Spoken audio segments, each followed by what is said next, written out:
Hey fellas, it's me, John. You know, I've never been one for 80s cartoons, so of course I've never watched Ducktales. You know what I am for, though? 80s video games, which is why today I'll be talking about Ducktales for the NES, which was released in 1989. The game was made by Capcom after the rising success of the TV series, and you sure can tell it was made by them. This game is simply oozing with that Capcom charm. Kinda reminds me of Mega Man 2 a little bit. You play as Scrooge McDuck, a money-loving duck who's willing to go on a grand adventure to find treasure.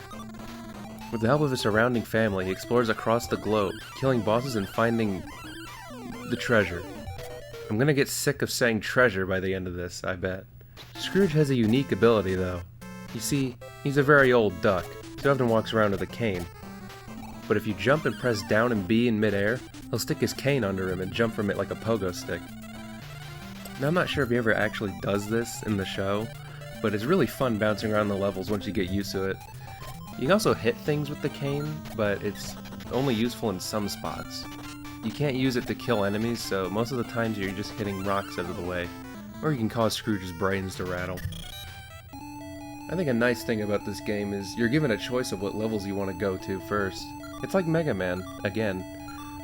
I mean, it's Capcom, same people. All the levels are around the same difficulty, so you really can go in any order you like. Transylvania, Himalayas, some African mines, and even the moon. And let's not forget, that one. The levels each have something that makes them stick out from each other as well. The Himalayas has snow that causes you to become stuck if you pogo into it. Transylvania has fake walls and teleporting mirrors. And the look of the levels is also very unique. You can tell from a first glance what each level is supposed to be, or at least you can get the general idea. The music is also killer. Of course, there's the iconic theme song, which is always catchy, but the level music is also pretty good. I feel like I have to mention the Moon theme, which is the most iconic song in the game, and it truly sounds like you've made a great endeavor into space.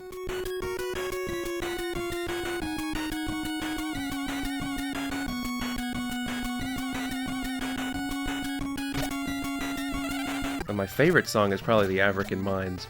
It's got a bouncy rhythm, which makes it a joy to listen to while you're exploring.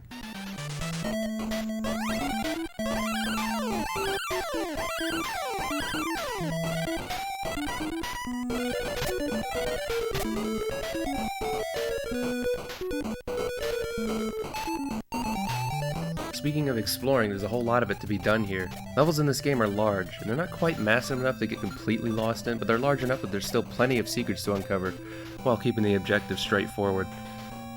Most of the levels are structured in a way where you'll eventually end up at the boss, with the exception being the moon, where you have to find a key in a remote control, blast up on a wall leading to the boss.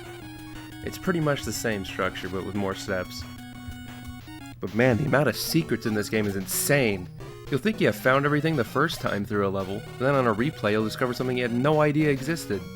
For instance, above the remote control in the moon stage, you can just find a hidden rope which leads you to this old duck, and you can heal. Or how about this spot in the Himalayas? You can get up top of the level and find a secret cave from climbing another hidden rope. The way levels are designed makes exploration fun and rewarding, and luckily you're given a generous time limit to make sure you can uncover everything the game has to offer. However, a weak point of this game is definitely the bosses. While still being unique from each other, they barely put up any fight. They're all beaten the same way too, by jumping on their heads with the cane. I don't know, I feel like a boss could have utilized the gimmick of Scrooge hitting things instead. It would have allowed that ability to shine more, and would have made for a nice change of pace compared to other bosses. Even the final boss isn't safe from this, although he does pick up the challenge a little bit, because you have to bounce on a bat to even reach him. Another thing I have to mention is that Transylvania is used 3 times in the game. Of course it's one of the regular levels, but you also have to go there to get the key to the mines, and it's also the final level. If they couldn't come up with one more level, you have to play through the full level twice in the whole game, depending on what order you do the stages in. It can get really repetitive. The segment that's really well done is the ending. There are different endings in this game depending on how much money you've gotten. In the regular one, Scrooge jumps up and down excitedly in front of the treasure he obtained. But if you go above and beyond with exploring and collect 10 million by the end of the game, Scrooge will be practically buried in gold. It's a nice reward for exploring the levels. Funnily enough, there's also a bad ending, which you get by having no money at the end. It's pretty damn hard in a game about collecting treasure. In this ending, Scrooge just looks depressed with no money around him. I think it's interesting they even put this ending in the game, as no one would even see it unless intentionally going for it. But the game ends the same way every time, with Scrooge telling his nephews that he couldn't have done it without them, and he really is the richest duck in the world. And that was Ducktales. It's a short, pleasant review that always leaves me... Short, pleasant review? I mean, I hope so. And that was Ducktales. It's a short, pleasant experience that always leaves me satisfied. It's a personal favorite of mine on the system. I think I'll rate this thing a 9 out of 10, and I know that's pretty high. I think the few flaws in this game are outshined by the quality of its level design and the joy of uncovering every little piece of treasure. Definitely a classic that's worth your time. That'll do it for this video, but in the future I'd also like to look at DuckTales 2 and even Darkwing Duck. I've heard these games are great, but I've never actually given them a try before. It'll be exciting to see if these games live up to the first DuckTales.